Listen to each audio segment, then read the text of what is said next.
Hey guys, and today we are going to be doing custom footsteps. So if I step outside here, you'll hear some interesting kind of squishing sounds, some stepping in snow crackling as I walk. So we're going to be covering how to do this, not with custom sounds, we'll just use a in-game sound, and then you can expand it to custom sounds if you want.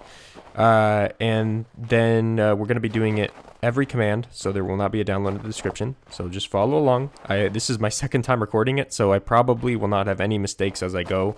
The first time around I did not have audio, so I was walking around saying like, hey, listen to this, and there was absolutely nothing.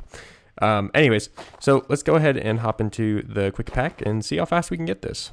So as always, when we're doing a quick pack, I'm going to assume that you understand how data packs work. If you don't, I have some tutorials for you with some starter packs that have the nomenclature I use here. Init means things that load, and main means things that go every tick. It's just kind of my format. I zoomed in on some things, so it will be easier to see if you're doing this like from your phone and then doing it on your computer or whatever. So we're going to need to determine a few things. One, we need to determine when a player moves around in the X and Z direction. We need to determine how much they're moving around. And we need to determine, we need to somehow kind of like pace it so that like every X seconds, it makes a sound. And there is some things getting revealed here on the sidebar, but don't worry, we'll explain them all. So we'll do scoreboard objectives, add X dummy. So we need X when they move in the X direction and Z when they move in the Z direction. Okay, so now we have to measure that. So let's do execute as at A, run function QP : check move. Let's just go with move to a step / start, because there's going to be a list of things that actually happen to check their stepping. I like to subfolder things out. If you were doing some kind of a like complicated kind of world some adventure map, you would have a lot more subfolders ideally. But this one I'm just going to throw into a folder called step, and we're going to do start. And I like to put start whenever I have some arbitrary list of things I want to do in multiple functions, because it is going to be checking when the player moves, but there's going to be some arbitrary other things. So we're going to do execute store result score .temp x run data get entity at s pause at 0 with a scale of 10. So what this will do is it'll give us our x coordinate scaled up by a value of 10 times. So if we're at 5.7, it'll give us 57. Okay, and it'll store it onto the player named .temp on the X and Z scoreboard. The dot here is just so that no players could be named this. Like if somebody joins your world named temp, you don't want that. So a dot, players can't have a dot as a leading character in their name. So we get that for X and Z. And now we're going to, at the end of this file, do scoreboard players operation at sx equals .temp x and scoreboard players operation at sz equals .temp z. And as always, I am making this multiplayer friendly. If you don't understand why this is multiplayer friendly using these fake players, it is because of threading. So when I say as at A, it'll do everything here for each player individually. So CloudWolf will run these 4 commands before you will run these 4 commands. So the fake players will be changed differently for each person. Okay, so we are assuming that the previous tick we saved where they were. So .temp will be where they are now, and at S will be where they were before. So we can do scoreboard players operation #temp. Hashtag just makes the scoreboard player fake name whatever invisible. X equals .temp x. Okay, so we're saying where they are, and we're putting it on a new scoreboard just for say preserving variables. And then we're going to take this and subtract where they were before. So temp minus equals at S, which is where they were last tick. Okay, so if we do this, we're going to get some value on #temp, which is a measurement of how far they moved in the X and how far they moved in the Z direction.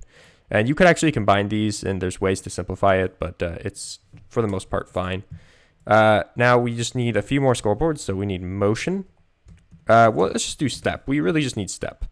So let's go with step. So we go scoreboard players operation .temp step equals hashtag temp x. So this will be how far they moved in the x direction is going to be onto this fake player, and then add how far they moved in the z direction onto this. So this will be some combined value.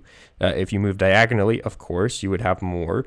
And obviously, it would probably be more mathematically accurate to do like a squared Pythagorean theorem, but we're just doing, since it's a small step, we're just assuming that this will be accurate enough. All right, so execute if score. Really, we just do function qp colon step slash check. So this would be checking if you actually step. I just like to split it up into a couple functions so that it's easier to divide tasks out later. Let's go to check, and let's do execute at. So execute at s, just to prime us for something that we'll do later, possibly, just to prime us for the sound. So execute if score dot temp step. Well, no, we're just going to do scoreboard players operation at s step. So this is the value that accumulates. This is how we count kind of in a loop. So we'll be counting up, and we count up in increments of however many we were back here. So this will be our accumulation value, and it gets added to whatever we had the previous tick. That way we don't spam the sound. And then we do execute if score at s step is greater than or equal to dot max step run play sound, and it's already at s, so that's why it's kind of nice to do it there. Play sound block dot note block dot base master at s, and that will play it just for me, or I guess you could do at a. Okay, so let's go ahead and reload, and you'll see the number just, you know, keeps going up, and it's negative. So we have two issues there. So what we want to add to fix this is we need to make sure this number is always not negative. So we need to go execute if score hashtag temp x matches dot dot 0 -1 run scoreboard players operation hashtag temp x times equals hashtag -1 x. This is just going to be a constant that's always set to -1. That way we can flip the sign. And we'll do the same for z, but we can use the same constant. So we can just go scoreboard players set hashtag -1 x -1. I'm just doing this. Normally I would have like a scoreboard called constant that holds the constants, but I'm just doing this so that I don't have to make as many scoreboards for this video particularly. So this will make it always count up.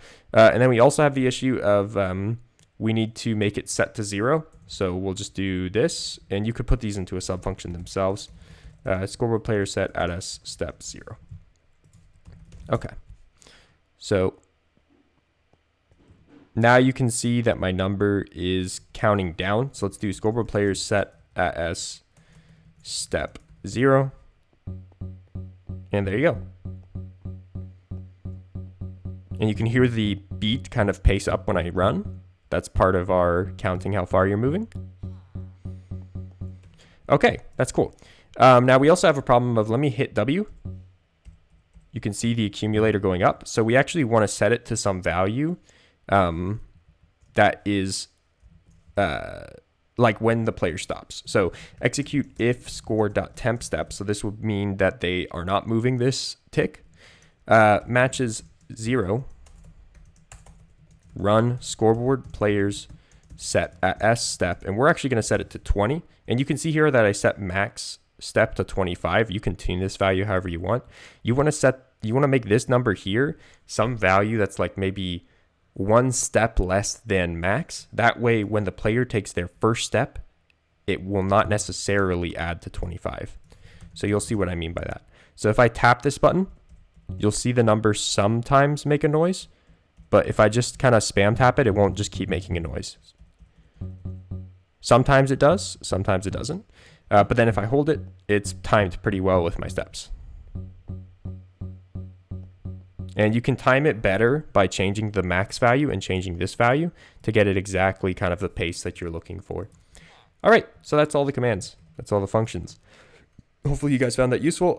I have a bonus challenge for anybody willing. So the bonus challenge is to make your own sound effect for the step in a resource pack and have multiple variations of it. So make it so when I take a step, it makes a different noise each time, or maybe sometimes the same. I mean, it's random. It's similar to what I did in the introduction. That's kind of your easy. I'll put it as a medium challenge. Anyways, thanks for watching, and I'll see you in the next one. Peace.